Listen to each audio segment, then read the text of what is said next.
مدد حاصل کرو کس سے؟ صبر سے اور نماز سے۔ ان اللہ مع الصابرین، جان لو کہ اللہ تعالیٰ صبر کرنے والوں کے ساتھ۔ اور سنیے اب یہ آیت اہم ترین ہے صبر کے موضوع پر۔ وَلَنَبْلُوَنَّكُمْ بِشَيْءٍ مِّنَ الْخَوْفِ وَالْجُوعِ وَنَقْصٍ مِّنَ الْأَمْوَالِ وَالْأَنفُسِ وَالثَّمَرَاتِ وَبَشِّرِ الصَّابِرِينَ۔ اور دیکھو ہم تمہیں آزمائیں گے، وَلَنَبْلُوَنَّكُمْ، ہم لازماً آزمائیں گے تمہیں، بِشَيْءٍ مِّنَ الْخَوْفِ، خوف کی کیفیت طاری کر کے، والجوع، بھوک، فقر اور فاقہ، ونقص من الاموال، مالی نقصان، والانفس، جانی نقصان، والثمرات، اور ثمرات، پھلوں اور میووں کا نقصان۔ میرے نزدیک یہاں پر ثمرات کا مفہوم ایک اور بھی ہے۔ ایک تو صاف تھا کھجور کی فصل تیار ہے اور غزوہ تبوک جانے کا حکم مل گیا، کون اتارے گا؟ اور کھجور وقت پر اتری نہیں، برباد ہو جائے۔ یہ ہو رہا ہے نا میووں کا نقصان۔ اور میرے نزدیک یہاں یہ بھی ہے، بسا اوقات بہت سی محنتوں کا نتیجہ انسان دیکھتا ہے کہ ضائع چلا گیا، میں نے 10 سال محنت کی، حاصل کوئی نہیں ملا۔ یہ ثمرات کیا ہے؟ محنتیں، محنتوں کے ثمرات کا ضیاع۔ کوشش آپ نے کی، قسمت کی خوبی دیکھی ہے، ٹوٹی کہاں کمن، 2-4 ہاتھ جب کے لبے بام رہ گئے۔ Be prepared. ایک شاعر کے یہ اشعار ہے، وہ کمیونسٹ تھا، میں نام بھی نہیں لیتا، لیکن یہ کہ یہ اسی انقلابی، چونکہ ان کا بھی ایک انقلابی نظریہ ہے، انقلابی عمل میں یہ سارے مراحل آتے ہیں۔ کوئی سیٹ بیک آیا، فرض کیجئے کوئی ناکامی ہو گئی، تو اپنے ساتھیوں کو دل بندھانے کے لیے یہ فصل امیدوں کی ہمدم اس بار بھی غارت جائے گی، سب محنت صبح و شاموں کی اب کے بھی اکارت جائے گی۔ میرے نبی کے ثمرات کا جو لفظ یہاں آیا ہے، وَنَقْصٍ مِّنَ الْأَمْوَالِ وَالْأَنفُسِ وَالثَّمَرَاتِ، سب محنت صبح و شاموں کی اب کے بھی اکارت جائے گی۔ دھرتی کے کونوں کھدروں میں پھر اپنے لہو کی کھاد بھرو، پھر مٹی سینچو اشکوں سے، پھر اگلی رت کی فکر کرو، پھر اگلی رت کی فکر کرو، جب پھر ایک بار اجڑنا ہے، ایک فصل پکی تو بھر پایا، تب تک تو یہی کچھ کرنا ہے۔ ایک مقصد ہے سامنے، انقلاب برپا کرنا ہے۔ ایک کوشش ناکام ہو جائے کوئی پرواہ نہیں، نیکسٹ، پھر تیار رہو ناکامی کے لیے۔ ایسا نہ ہو جو انگریزی میں کہتے ہیں hope for the best but be prepared for the worst. ایسا نہ ہو کہ دوسری مرتبہ ناکام ہو کے بددل ہو جاؤ، تمہاری ہمتیں جواب دے جائیں، نہیں، پہلے سے تیار رہو کہ دوسری مرتبہ بھی ناکامی آئے تو آئے، لیکن جب تک کہ کامیابی حاصل نہیں ہوتی ہمیں یہ کام کیے تھے۔ صبر کا مادہ نہیں ہوگا تو آپ کام نہیں کر سکیں گے۔ اور اسی کا ایک دوسرا رخ ہے، جب آپ دعوت حق کے لیے کھڑے ہوں گے، پہلا قدم کیا آتا ہے؟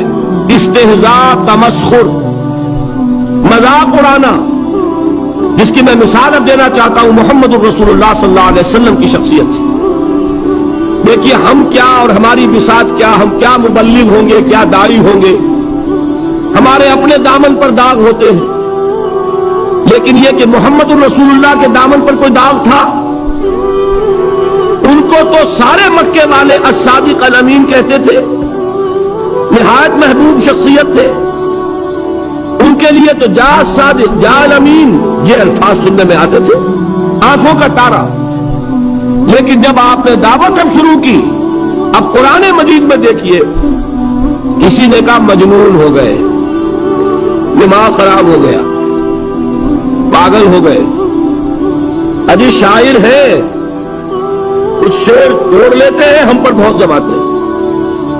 کسی نے کہا ساحر ہے، تو جادو سیکھ لیا۔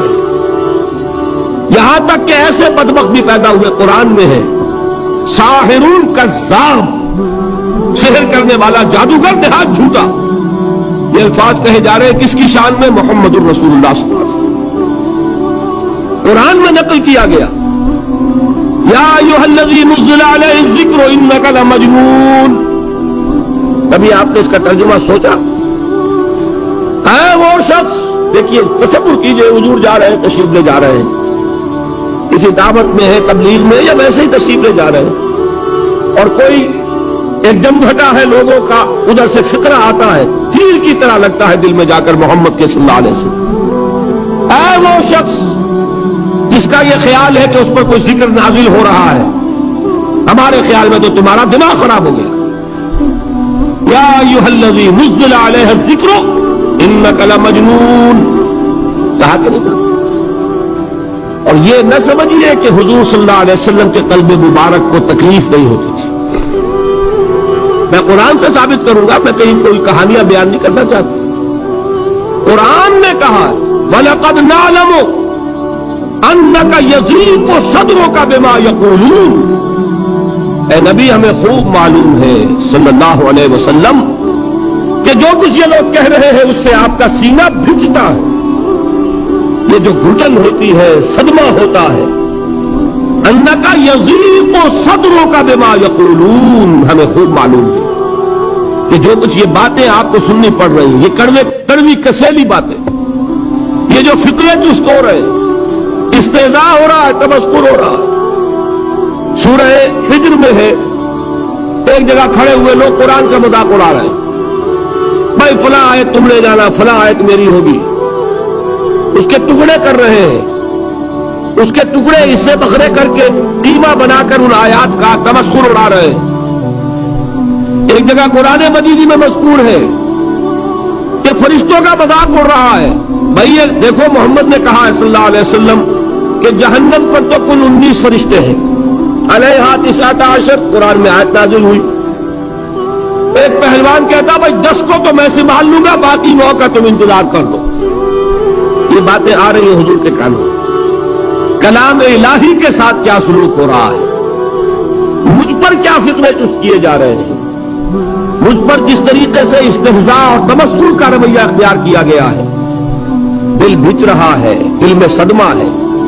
دیکھیے سورہ نون ہے، اور میرے نزدیک یہ دوسری وحی ہے جو حضور پر نازل ہوئی ہے، اس کی ابتدائی آیات نون والقلم وما یسطرون ما انت بنعمت ربک بمجنون وان لک لاجرا غیر ممنون وانک لعلی خلق عظیم فستبصر ویبصرون بأیکم المفتون ان ربک هو یعلم بمن ضل عن سبیلہ وهو اعلم بالمہتدین۔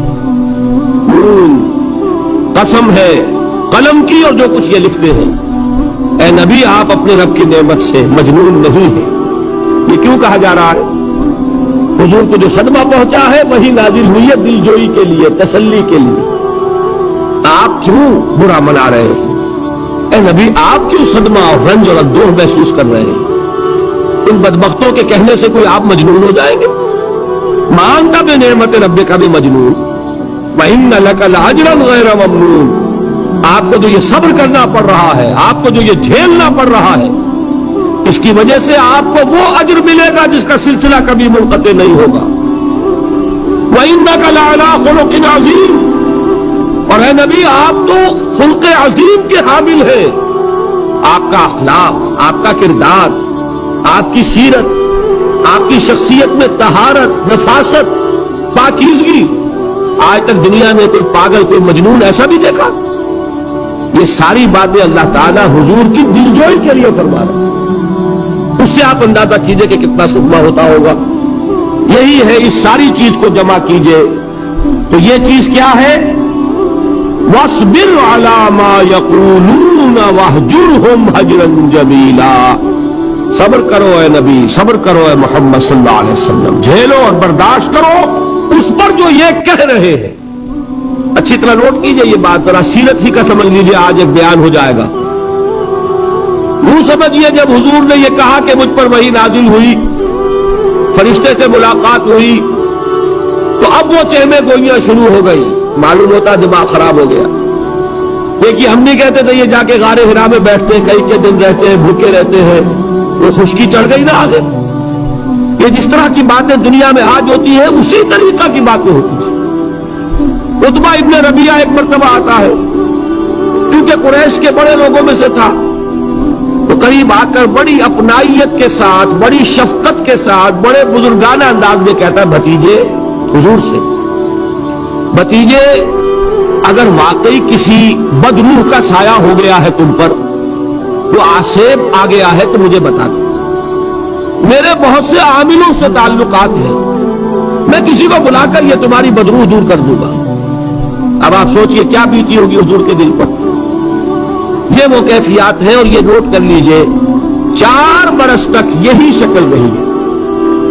مخالفت اسی نوع سے ہوئی ہے جس کو کہتے ہیں فزیکل پرسیکیوشن، جسمانی تشدد، وہ پہلے 4 سال نہیں ہوا۔ اس کی وجہ کیا ہے کہ در حقیقت جب بھی کبھی کوئی ایسی دعوت اٹھتی ہے، اب مجھے اجازت دیجیے میں ایک لفظ انقلاب یہاں استعمال کر لوں، انقلابی دعوت۔ کل میں نے کہا تھا نا، ایک ہوتی ہے خالص مذہبی تبلیغ، ایک ہوتی ہے انقلابی تبلیغ۔ مذہبی تبلیغ کی سب سے بڑی مثال عیسائیت کی تبلیغ، اور انقلابی تبلیغ کی سب سے بڑی مثال اشتراکی تبلیغ۔ میں باہر سے مثالیں دے رہا ہوں، اندر سے نہیں دینا چاہتا۔ آگے یہ کہ ہی قدر گفتے ہیں، باقی فکر کر، آگے انسان اپنی عقل سے کام لے، سوچے، غور و فکر کرے۔ تو یہ انقلابی تبلیغ تھی محمد الرسول اللہ صلی اللہ علیہ وسلم۔ اور انقلابی تبلیغ کے اندر یہ بات جان لیجئے کہ پہلا رد عمل جو ہوتا ہے معاشرے کا، وہ یہ ہوتا ہے کہ کوئی ایسی بات گھبرانے کی نہیں ہے، ایک آدمی کا دماغ خراب ہو گیا ہے اور کچھ سر پھرے قسم کے چند نوجوان اس کے ساتھ ہیں، ایسی کیا بات ہے گھبرانے کی؟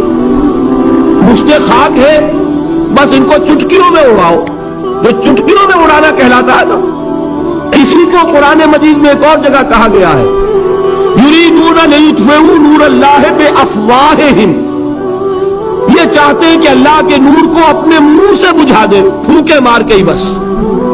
تو پہلا رد عمل جو ہوتا ہے ایک نظام کا، ایک کسی انقلابی دعوت کے خلاف، وہ رد عمل ہوتا ہے استہزاء، تمسخر، مذاق کرو، ان کو جس کو آپ انگریزی میں کہتے ہیں ڈی مورلائز کر دو، ان کی ہمتیں جو ہے وہ ٹوٹ جائے، ان کے اس طریقے سے، اسی کا نام ہے آج کل کی اصطلاح میں کیریکٹر اسیسینیشن، ان کی شخصیتیں جو ہیں ان کو داغدار کر دو، ان کا اعتبار ختم کر دو، ان کا استہزاء کرو، تمسخر کرو۔ اور یہ میں آپ سے عرض کر رہا ہوں اس وقت ایک گونا فخر کے ساتھ اور اللہ تعالیٰ کا شکر ادا کرتے ہوئے کہ میں نے جو کام بھی کیا ہے اس وقت پاکستان میں، آپ نے اخبارات میں دیکھا ہوگا، بڑا دقیانوسی مولوی ہے، بیگمات کا رد عمل جو ہوا وہ آپ کے علم میں ہوگا، بڑے جو یہ جدید ہمارے روشن خیال قسم کے جو صحافی ہیں، اگر کہیں آپ نے پڑھا ہو جس طرح استہزاء ہوا ہے، جس طرح مذاق اڑایا گیا ہے، جو الفاظ استعمال کیے گئے ہیں، وہ میرے نزدیک بہت بڑی سند ہے جو اللہ کے ہاں جا کر پیش کروں گا کہ اللہ تیرے دین کے لیے، میں نے اپنے گھر سے کوئی بات نہیں کہی، میں نے جو بات کہی وہ جو شریعت محمدی کی بات ہے وہ کہی، اگر اپنی طرف سے کہی ہو، وہ اضافہ کیا ہو، وہ اللہ تعالیٰ کی پھٹکار ہو مجھ پر اور لعنت ہو مجھ پر۔ لیکن اگر میں نے وہی کچھ کہا جو شریعت محمدی کا تقاضا ہے اور قرآن اور سنت کی بات ہے، تو پھر اگر مجھے کسی نے پاگل کہا اور کسی نے دقیانوسی کہا اور کسی نے اور فقرہ چست کیا، تو میں اس کے لیے، میں تو سمجھتا ہوں میرے لیے وہ سند ہے جو اللہ تعالیٰ کے ہاں میں جا کر پیش کروں۔ اور یہ جان لیجئے کہ وہی بات ہوتی ہے ہمیشہ، ہسٹری ریپیٹس اٹسیلف، وہ بات کریں گے جو حضور نے کی تھی، وہی رد عمل سامنے آئے گا جو اس وقت آیا، اس لیے کہ یہ تو جو انسانی مزاج ہے وہ نہیں بدلا، معاشرے کا انداز نہیں بدلا، وہ جو کام ہوگا اس کا رد عمل ابتدائی وہی ہوگا۔ اور اس میں در حقیقت امتحان ہوتا ہے صبر کا، کیا دل شکستہ ہو کر بیٹھ رہے گا انسان، ہمت جواب دے جائے گی، کمر ٹوٹ جائے گی، قوت ارادی اور عزیمت جو ہے مزمحل ہو جائے گی، پھونکوں سے چراغ بجھ جائے گا۔ یہ جو میں نے آیت آپ کو سنائی تھی اس کا بڑی خوبصورت کے ساتھ ترجمہ کیا ہے مولانا ظفر علی خان نے کہ نور خدا ہے کفر کی حرکت میں خندہ زن، پھونکوں سے یہ چراغ بجھایا نہ جائے گا۔ یریدون لیطفئوا نور اللہ بافواہہم واللہ متم نورہ ولو کرہ الکافرون، یہ چاہتے ہیں کہ اپنے منہ کی پھونکوں سے اللہ کے نور کو بجھا دیں، حالانکہ اللہ تعالیٰ تو اپنے نور کا اتمام فرما کر رہے گا، خواہ ان کافروں کو کتنا ہی ناگوار ہو۔ اس کی ترجمانی ہے نور خدا ہے کفر کی حرکت پہ خنددن، پھوکوں سے یہ چراغ بجھایا نہ جائے۔ بہرحال اس مرحلے پر میں نے آپ کو 2 صبر بتائے۔ صبر کس چیز سے؟ اپنا کیریئر دنیاوی جو بھی آپ حاصل کر سکتے تھے۔ ذہین آدمی ذہانت لگائے گا تو دین کی دعوت دے گا ایٹ دی انٹلیکچوئل لیول، اور یہ بات جان لیجئے کہ یہ چیز دنیا میں کسی کمائی کا ذریعہ نہیں بن سکتی، اسے قربانی دینی پڑے گی کیریئر کی، اپنے مفادات کی، تب کام کر سکے گا۔ عام آدمی وقت لگائے گا، صلاحیتیں صرف کرے گا، اپنی وہی اس وقت سے اور توانائی سے پیسہ بنا سکتا تھا۔ آج کل تو آپ کو معلوم ہے کہ بڑی سادی ہو گئی ہے یہ حساب کتاب کی بات، بہت سادہ۔ ایک انسکلڈ لیبرر کا 1 گھنٹہ برابر ہے اتنے روپے کے، ایک سکلڈ لیبرر کا 1 گھنٹہ برابر ہے اتنے روپے کے۔ آپ تو ہر چیز کاؤنٹ کر سکتے ہیں، میئر کر سکتے ہیں۔ جو شخص 1 گھنٹہ لگا رہا ہے اس نے کوئی پیسہ خرچ کیا ہے، اسی وقت کو لگا کر وہ پیسہ بنا تھا، اسی ذہانت اور صلاحیت سے وہ کمائی کرتا۔ ادھر لگایا تو وہ جو کمی ہو رہی ہے اس کو برداشت کرنا، اس کو جھیلنا اور خوش دلی سے برداشت کرنا، یہ سمجھنا کہ در حقیقت یہ سب کچھ کیا ہے کہ اللہ تعالیٰ کے ہاں اس کا جو ثواب ملے گا۔ یہ صبر کا ایک رخ، اور استہزاء ہو، تمسخر ہو، مذاق اڑے، فقرے چست ہو، دقیانوسی کہا جائے، ریئیکشنری کہا جائے، یہ بڑے ریئیکشنری ہیں، یہ بڑے پچھلے زمانے کے لوگ ہیں، اگلے وقتوں کے ہیں یہ لوگ، انہیں کچھ نہ کہو۔ جو کہا جائے سنو، وَاصْبِرْ عَلَى مَا يَقُولُونَ وَاهْجُرْهُمْ هَجْرًا جَمِيلًا، اور صبر کیجئے محمد صلی اللہ علیہ وسلم۔ دیکھیے کوئی پہلو ایسا نہیں ہے جس میں ہمیں ہدایت قرآن مجید سے اور سیرت محمد صلی اللہ علیہ وسلم سے مل نہ جائے۔ اگر اللہ تعالیٰ مقام دعوت پر فائز ہونے کی توفیق عطا فرما دے، وہ جو مرحلے پیش آئیں گے وہ آپ کو نظر آ جائیں گے سیرت محمدی میں صلی اللہ علیہ وسلم، اور اس وقت حضور سے جو کہا گیا اس سے آپ کے دل پر بھی، اس کے زخمی جو آپ کا دل ہے، آپ کے احساسات ہیں، اس پر مرہم رکھا جائے گا۔ وَلَقَدْ نَعْلَمُ أَنَّكَ يَضِيقُ صَدْرُكَ بِمَا يَقُولُونَ، ہمیں خوب معلوم ہے کہ جو کچھ آج تمہیں سننا پڑ رہا ہے اس سے تمہارا سینہ بھجتا ہے، تمہیں رنج اور صدمہ ہوتا ہے، لیکن وَاصْبِرْ عَلَى مَا يَقُولُونَ، جو کچھ یہ کہہ رہے ہیں اس پر صبر کیجئے، اس کو جھیلیے اور برداشت، یہ عادت پڑے گی۔ پھر معاشرے کی درستی کے لیے ضروری ہے کہ بدلا ہو۔ ایک تھپڑ اس نے لگایا ہے تو تھپڑ اس کے لگے تو اس کے بھی 14 طبق روشن ہو، تاکہ کسی اور کو تھپڑ مارنے کی ضرورت اس میں نہ ہو۔ یہ صحیح ہے کہ معاشرے کی درستی اسی میں، لیکن جو دعوت کا معاملہ ہے بالکل جدا ہے، اس کے قانون اور ہیں۔ حضرت مسیح کے الفاظ کیا تھے یا نہیں، بہرحال انجیل میں یہ ہے، اور میں جو بات عرض کر رہا ہوں وہ یہ ہے کہ وہ بالکل صحیح ہے۔ مقام دعوت کے دوران یہی طرز عمل صحیح ہے، اور یہی طرز عمل محمد رسول اللہ نے صلی اللہ علیہ وسلم اپنے ساتھیوں کو تلقین فرمایا۔ وہ کیا ہے؟ وہ الفاظ جو ہے انجیل کے وہ یہ ہے کہ اگر کوئی تمہارے داہنے گال پر تھپڑ مارے بایاں بھی پیش کر دو، اگر کوئی تمہارا چغا لینا چاہے نالش کر کے تو تم اس کو کرتا بھی اتار کے دے دو، اگر کوئی تمہیں بیگار میں 1 کوس لے کے جانا چاہے تم 2 کوس اس کے ساتھ جاؤ۔ اس پر کہا گیا کہ یہ بڑی غیر فطری تعلیم ہے، یقیناً قانون کے اعتبار سے غیر فطری ہے، دعوت کے اعتبار سے یہ لازمی ہے۔ یہی دعوت کا یہی قانون ہے جو 12 برس تک مکے میں محمد رسول اللہ نے نافذ کیا۔ صحابہ کو کیا حکم تھا؟ تمہیں کتنا ہی مارا جائے تم جواب میں کوئی کارروائی نہیں کر سکتے، نو ریزسٹنس، نو ریٹیلیشن۔ ریزسٹنس تو ہے، پیسو ریزسٹنس۔ ریزسٹنس کیا ہے؟ کہ پیچھے مت ہٹنا۔ وہ سارا دباؤ کیوں دے رہے تھے کہ تم اپنا تعلق منقطع کرو محمد سے صلی اللہ علیہ وسلم، تم توحید کو چھوڑو، اپنے آبائی دین میں آؤ۔ اسی کے لیے پریشرائز کر رہے تھے نا۔ حضرت بلال کو مار رہا ہے امیہ ابن خلف، حضرت خباب بن الارت رضی اللہ تعالیٰ عنہ کو دہکتے ہوئے انگارے زمین میں بچھا کر اور اس کے اوپر ننگی پیٹھ لٹا دیا گیا۔ آپ ذرا تصور کیجئے، ایک شخص دیکھ رہا ہے کہ دیکھتے ہوئے انگارے بچھائے جا رہے ہیں، یہ میرے لیے تیار کیے جا رہے ہیں، اور پھر حکم دیا جاتا ہے کرتا اتار دو، کرتا اتار دیتا ہے، لیٹ جاؤ، لیٹ جاتا ہے۔ کیوں؟ بڑی خیر فطری بات ہے یہ تو، اسے ہاتھ پاؤں مارنے چاہیے۔ ایک آدمی ڈیسپریٹ ہو جائے تو آپ کو معلوم ہے اس کے اندر طاقت بہت آ جاتی ہے، اسے نظر آ رہا ہو کہ مجھے تو بھون دیں گے، کباب بنا دیں گے، تو اگر اسے اجازت ہو 2-4 کو مار کر مرے گا، اجازت نہیں۔ محمد نے ہاتھ باندھ دیے صلی اللہ علیہ وسلم، تمہیں اجازت نہیں ہاتھ اٹھانے کی۔ یہ بعد میں سورہ نساء میں یہ الفاظ نازل ہوئے کہ اے مسلمانوں، ایک زمانہ یہ تھا کہ تمہیں حکم تھا کفوا ایدیکم، اپنے ہاتھ بندے رکھو، you are not allowed to retaliate, ڈٹے رہو، جمے رہو، کھڑے رہو، صبر کرو، جھیلو، برداشت کرو، پیچھے نہ ہٹنا، نہ محمد کے دامن کو چھوڑنا صلی اللہ علیہ وسلم، نہ توحید کا دامن چھوڑنا، لیکن ہاتھ اٹھانے کی اجازت نہیں۔ بتائیے کہاں گیا قانون؟ قانون تو یہ ہے کہ بدلا لو، لیکن وہ قانون تو اس وقت نافذ ہوگا جب انقلاب آ جائے گا، اسلامی حکومت قائم ہو جائے گی، تب آئے گا نا قانون۔ ابھی مرحلہ ہے انقلابی عمل کا، ابھی تو انقلاب لانا ہے، اسلامی حکومت قائم کرنی ہے۔ اس پروسیس کے تقاضے کچھ اور ہے۔ اس میں جو پہلا مرحلہ ہے وہ پیسو ریزسٹنس کا ہے، صبر۔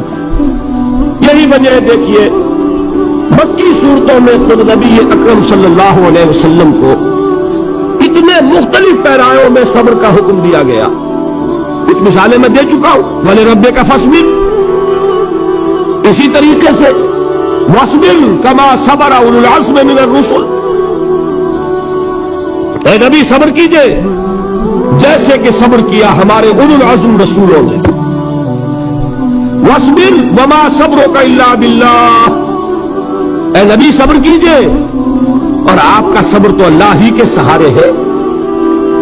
وَاصْبِرْ لِحُکْمِ رَبِّكَ، یہ سورہ نون جس کی ابتدائی آیات میں نے آپ کو سنائی، نون والقلم وما یسطرون ما انت بنعمت ربک بمجنون، اس کا اختتام کیا ہوتا ہے؟ وَاصْبِرْ لِحُکْمِ رَبِّكَ وَلَا تَكُنْ كَصَاحِبِ الْحُوتِ إِذْ نَادَىٰ وَهُوَ مَكْظُومٌ، اے نبی صبر کیجئے اپنے رب کے فیصلے کا، انتظار کیجئے، اور اس مچھلی والے کے مانند نہ ہو جائیے۔ مچھلی والا کون؟ حضرت یونس علیہ السلام۔ مچھلی والے نے اپنے دینی حمیت اور غیرت جو تھی اس کی وجہ سے اللہ کے حکم کا انتظار نہیں کیا، اپنی قوم کو چھوڑ کر چل دی۔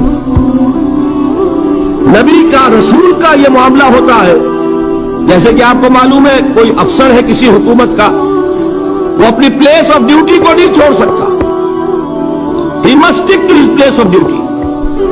بڑے افسر کے لیے تو یہ بہت بہت اہم بات ہے۔ تو اے رسول، جہاں آپ کو ہم نے تعینات کیا ہے آپ وہاں سے ہل نہیں سکتے کہ ذرا مخالفت ہوئی، لوگوں نے فکرے تست کیے اور آپ کہیں اور چل دیے، دفع ہوئیے، یہ بات نہیں سننا چاہتے، میں کسی اور کو سناؤں گا، ہو سکتا ہے نا؟ ہم تو کرتے ہیں نا یہ، اس لیے ہمیں تو اللہ نے کہیں تعینات تو نہیں کیا نا۔ اگر ایک جگہ کے لوگ بات نہیں سنتے، چلو بھائی ہم کہیں اور جائیں گے، وہاں بات سنائیں گے۔ لیکن رسول کا معاملہ ہوتا ہے جو اس کی پلیس آف اپوائنٹمنٹ ہے، he cannot leave his place without the express permission of Allah subhanahu wa ta'ala۔ آپ نے یہ سنا ہوگا، سیرت کی تقاریر میں پڑھا ہوگا کہ مدینے کی طرف ہجرت کی اجازت حضور نے تمام صحابہ کو دے دی، خود منتظر رہے جب تک کہ اللہ کی طرف سے اجازت نہیں آ گئی۔ حضرت ابوبکر پوچھتے رہتے تھے حضور اجازت آ گئی کہ نہیں؟ ابھی نہیں آئی۔ حضور اذن آ گیا؟ نہیں آیا، ابھی نہیں آیا۔ حبشہ کی طرف سب کو بھیج دیا، اجازت دے دی جو جانا چاہے چلا جائے۔ حضور کی صاحبزادی جو حضرت عثمان کے نکاح میں تھی وہ بھی ہجرت کر رہی، لیکن حضور تو نہیں گئے۔ رسول نہیں چھوڑ سکتا اپنی جگہ کو، یہاں تک کہ تمام تقریباً 100 صحابہ چلے گئے، حضور رہ گئے، حضرت ابوبکر رہ گئے، حضرت علی رہ گئے، اور حضرت ابوبکر پوچھ رہے ہیں بار بار اجازت آئی یا نہیں؟ نہیں، ابھی نہیں آئی۔ حضرت عائشہ نے واقعہ بیان کیا کہ ایک روز اچانک دوپہر کے وقت ہم نے دیکھا کہ حضور نے اپنے پورے جسم کو ڈھانپا ہوا ہے، چہرے کو بھی کپڑے میں ڈھانکا ہوا ہے اور تشریف لا رہے ہیں۔ جو اس میں تعجب کی بات یہ کہ عرب میں آج بھی آپ کو معلوم ہے کہ یہ چیز جو ہے ان کی روایات کے خلاف ہے کہ دوپہر کے وقت کوئی کسی سے ملنے جائے. یہ وقت جو ہے قیلولے کا ہے, آرام کا ہے. آج کل وہ عصر اور ظہر کے مابین کا وقفہ, تو این ٹھیک دوپہر کے وقت تشریف لائے حضور. آپ نے آ کے حضرت ابوبکر سے فرمایا کہ اجازت آ گئی ہے. اس میں ایک قصہ تھوڑا سا اور بتا دوں, بہت دلچسپ ہے اور بہت ہمارے لیے سبق آموز ہے. حضرت ابوبکر نے بہت خوش ہو کر ایک بات کہی, حضور میں نے 2 اونٹنیاں تیار کی ہوئی ہیں. یعنی اب آپ تو سوچتے تھے نا شاباش ملے گی, کہ میں نے تیاری کی ہوئی ہے. میں نے 2 اونٹنیوں کو خوب کھلا پلا کے فرما کیا ہوا ہے, بڑی توانا ہے تاکہ ہم تیزی کے ساتھ سفر کر سکیں.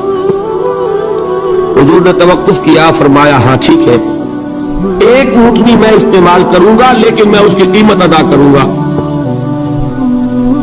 حضرت ابوبکر کی آنکھوں میں آنسو آ گئے, ہوتے ہوئے کہا حضور مجھ سے یہ مغایرت